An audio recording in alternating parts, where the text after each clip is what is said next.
লতি দিয়ে মাছ দিয়ে রান্না করব। তার জন্য আমি কড়াইতে লতিটা দিয়ে দিলাম। তেলের মধ্যে লতিটা ছেড়ে দিয়ে একটু নেড়ে ছেড়ে দেবো, একটু ভাজা ভাজা করে নেব। নিয়ে আমি আদা রসুন পেস্ট দিয়ে দেবো। আদা রসুন পেস্ট দিয়ে একসাথে মিশিয়ে নেব। নিয়ে হলুদের গুঁড়ি দিয়ে দেবো। হলুদের গুঁড়ি দিয়ে আবার একটু মিশিয়ে নেব। নিয়ে মরিচের গুঁড়ি দিয়ে দেবো। মরিচের গুঁড়ি দিয়ে আবার একটু নেড়ে ছেড়ে দিয়ে একটু জিরের গুঁড়ি দিয়ে দেবো। জিরের গুঁড়ি দিয়ে আমি কিছুক্ষণ পর্যন্ত এটাকে কষিয়ে নেব, হালকা একটু পানি দিয়ে কষিয়ে নেব। অনেক সময় পর্যন্ত একটু কষাবো, ঢাকনা দিয়ে রেখে দেব।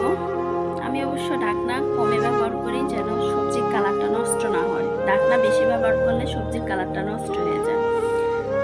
পরে আমি একটু গরম পানি দিয়ে দেব। দিয়ে আমি দিয়ে দেব মাছ। আমি পাঙ্গাস মাছ দিয়ে লতিটা রান্না করলাম।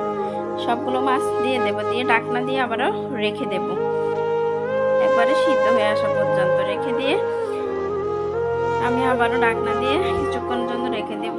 ঝোল কমে আসলে আমি ধনিয়া পাতা দিয়ে দেব। মাশাআল্লাহ, অনেক সুন্দর কালার হয়েছে, খেতেও কিন্তু অনেক মজা হয়েছিল। সবাই ভিডিও দেখবেন। দেখার জন্য সবাইকে অসংখ্য অসংখ্য ধন্যবাদ। সবাই ভালো থাকবেন, আমাদের জন্য